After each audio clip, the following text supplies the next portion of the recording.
अस्सलामुअलैकुम and welcome back again. कैसे हैं जो आप सब लोग? उम्मीद है कि सब खैरियत से होंगे, बिल्कुल ठीक ठाक होंगे।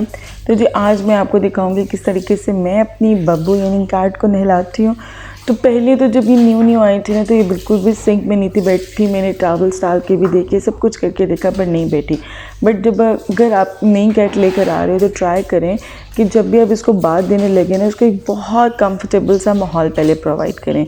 आप अगर सिंक में नहलाना चाहते हैं, पहले आप उसके नीचे जो है वो टॉवल्स बिछा लें, ठीक है, ताकि वो कंफर्टेबल हो जाए। नहीं तो आप फ्लोर पर ही डायरेक्टली नहला सकते हैं। मैंने बब्बू को बहुत देर फ्लोर पे नहलाया क्योंकि वो बहुत ज़्यादा डरती थी।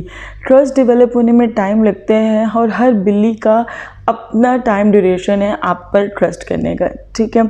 तो जी पहले मैं इसको फ्लोर पे ही लाइक दरवाज़ा बंद कर देती थी और बस ये घूमती रहती थी और मैं इसको नहलाती रहती थी, तो ये नहा लेती थी। अल्लाह का शुक्र है ये बाइट नहीं करती थी, जिसकी वजह से नहलाना आसान हो जाता था। हाँ, कभी कभी स्क्रैच कर देती थी। इसके अलावा अब वो इतनी कंफर्टेबल हो गई हुई है, अब उसको पता है कि मैंने हर सूरत नहाना ही नहाना है, तो अब ये नहा लेती है सिंक में। ऑल तो थोड़ा सा रेजिस्ट आपको पता है करेगी, क्योंकि बिल्लियों को पानी नहीं पसंद होता, बट आपने कुछ स्टेप्स को फॉलो करना है जिसकी वजह से वो रिलैक्स हो जाती हैं। फर्स्टली तो जब भी आपने अपनी कैट को सिंक में बिठाना है नहलाने के लिए, तो आपने उसको अच्छे से पैड करना है। ट्रीट्स रखिए अपने पास। पहले मैं अपनी कैट्स को लाजमी ट्रीट देती थी, बट अब ये होता है कि वो जल्दी जल्दी मैं नहला लेती हूँ, तो अब ज़रूरत नहीं पड़ती। शुरू में मैं ट्रीट्स के साथ ही इसको नहलाती थी, ठीक है, थोड़ा सा नहलाया, थोड़ी सी ट्रीट दी। और जब भी आपने अपनी कैट को नहलाना है, इसको आपने कभी भी ठंडे पानी से नहीं नहलाना, चाहे गर्मियाँ चाहे सर्दियाँ। इन्हें गर्म पानी पसंद होता है, लाइक ल्यूक वार्म वाटर आपने यूज़ करना है। बट अब चूँकि सर्दियाँ हैं तो थोड़ा सा ज़्यादा मैंने टेम्परेचर रखा था पानी का, इतना जितना आप नॉर्मली बेयर कर सकते हो, ठीक है, उससे आपने इसको नहलाना है। फिर ये बिल्कुल नहीं भागेगी, बहुत आराम से बात लेगी, जैसा कि आप लोग देख रहे हैं आराम से मेरी कैट जो है वो बात ले रही है। और थर्ड पॉइंट आपने ये याद रखना है, जब आपने पानी डालना शुरू करना है ना, तो आपने अच्छे से इसकी फर को पहले गीला करना है, क्योंकि ये बहुत ज़्यादा होती है, बहुत ज़्यादा टाइम लगता है।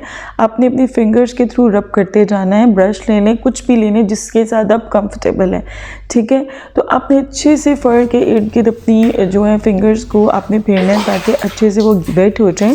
और उसके बाद आपने अच्छे से शैम्पू लगाना है और अगेन बहुत अच्छे से आपने मसाज करना है। अब जैसा मैंने अभी आपको ब्रश दिखाया, अब वैसा ब्रश भी यूज़ कर सकते हैं, क्योंकि नहाते वक्त काफ़ी ज़्यादा इनके बाल गिरते हैं। तो अच्छी बात है कि आप अच्छे से ब्रशिंग साथ साथ करते हैं, जितने भी वो बाल डिटैच होंगे वो इजीली रिमूव हो जाएंगे, बनिस्बत के बाद में जब आप इसको ड्राई करें तो जगह जगह बाल गिरें।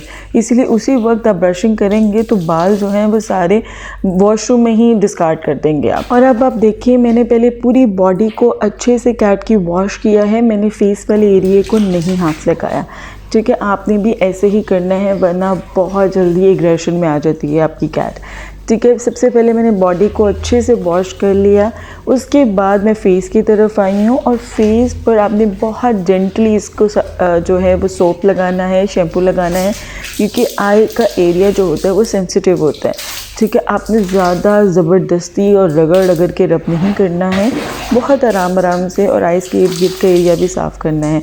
फिर आप पानी डालें और आराम से उसको वॉश करते रहें, साथ साथ उसकी फर में से पानी निकालते रहें, क्योंकि वो जब झटकती है ना तो सारे आपके मुंह पे पानी गिरता है। इसलिए एक तो ये भी याद रखें टिप, हमेशा जब आपने कैट को नहलाना है ना, तो उससे पहले खुद नहीं नहाना, बाद में आपने बात लेनी है, क्योंकि कैट ने आपको बात वाला कर देना। वो इतना ज़्यादा झटकती है ना पानी के, आपके मुंह पर सब जगह गिरता है। और ये कंफर्म करने के लिए कि शैम्पू पूरा निकला है कि नहीं निकला, आप इस तरीके से जब उसका पानी निकालेंगे ना, हाथ पर से पाँव में से अच्छे से आप निकालेंगे, तो आपको अगर हल्का सा भी शैम्पू फील होता है ना, तो आपने फिर से इसको नहलाना है, क्योंकि ज़रा सा भी शैम्पू रह जाएगा ना अंदर तो वो अच्छा नहीं है, क्योंकि बाल जुड़ जाएंगे और फिर फ्लीज उन चीज़ों के पैदा होने के जो है वो खदशात हो जाते हैं। इसलिए प्लीज़ मेक श्योर करना है कि अच्छे से अपने शैम्पू को इसकी बॉडी में से निकालना है, क्योंकि फ़र बहुत ज़्यादा होती है तो टाइम लगता है। बिल्कुल आप लोगों ने हसल वसल नहीं करने के भी जल्दी जल्दी पानी डालकर जल्दी जल्दी अपनी कैट को बाहर निकालें, ऐसा बिल्कुल नहीं करना है। आराम से सुकून से नहलाना है, वॉशरूम का दरवाज़ा बंद रखना है, क्योंकि कैट कोशिश करती है बाहर निकलने की, जब उसको पता चलता है ना कि दरवाज़ा बंद है, कोई चांस नहीं है मेरा बाहर निकलने का, तो फिर सुकून से नहाती रहती है। और आपने याद रखना है, जब भी आपने अपनी कैट को नहलाना है आपने हमेशा धुला हुआ टावल, साफ़ सुथरा टावल यूज़ करना है। मैं हर बार इसको बाथ देने के बाद इसका फ़ौरन उसका जो है टावल वॉश करती हूँ अलहदा, किसी चीज़ के साथ वॉश नहीं करती। इसका अच्छे से वॉश करती हूँ टावल और उसको मैं अच्छे से धूप के नीचे ड्राई होने देती हूँ, ठीक है। फिर मैं इसको रखती हूँ अंदर फोल्ड कर कर। और आपने भी हमेशा न्यू टॉवल यूज़ करना है हर बार, मतलब न्यू से मुराद ये है अच्छे से धुला हुआ। और जी उसके बाद आपने बहुत अच्छे से इसको ड्राई करना है, क्योंकि मेरी कैट को और मेरे ख्याल में मेजॉरिटी कैट्स जो है ना अपने आप को हेयर ड्रायर से ड्राई नहीं करने देती हैं। मेरी भी नहीं करने देती और काबू में भी नहीं आती है, मेरे से बहुत भागती है। और जैसे वॉशरूम में इसमें कोई सॉकेट भी नहीं लगा हुआ कि मैं यहाँ लगा कर इसको ड्राई कर सकूँ, तो कमरे में करना पड़ता है। तो ऑब्वियसली कमरे बड़े होते हैं तो इधर उधर ये भागती, काबू में नहीं आती मेरे। तो मैं फिर क्या करती हूँ, मैं इसको अच्छे से ड्राई करती हूँ, बहुत अच्छे से मैं इसको ड्राई करूँगी। बट चूँकि अब सर्दियाँ हैं तो आप लोगों ने इस तरह का कोई रिस्क नहीं लेना। आपने मेक श्योर करना है कि आपने इसको हेयर ड्रायर से ड्राई करना है, क्योंकि आजकल हर जगह बहुत सर्दी है, बट जहाँ मैं रहती हूँ वहाँ इतनी सर्दी नहीं होती है। सो इसलिए अगर इसको मैं इस तरह से भी ड्राई करके छोड़ देती हूँ ना तो ये फिर खुद से भी ड्राई हो जाती है। और उसके बाद आपने इसको बहुत ज़्यादा प्यार करना है, क्योंकि बहुत ज़्यादा नाराज़ हो जाती है कैट नहलाने के बाद। और मेक श्योर करें कि आप उसको ट्रीट दें, उसको अच्छे से फीड करें उसके बाद, ताकि उसका मूड जो है वो थोड़ा सा प्रॉपर हो सके और वो आपसे किसी किस्म का बदला ना ले। तो यहाँ पर जी मैं उसको ट्रीट दे रही हूँ ताकि बिल्कुल जो है वो मेंटली रिलैक्स हो सके, क्योंकि स्ट्रेस में भी आ जाती हैं कैट्स नहाने के बाद या नहाते हुए।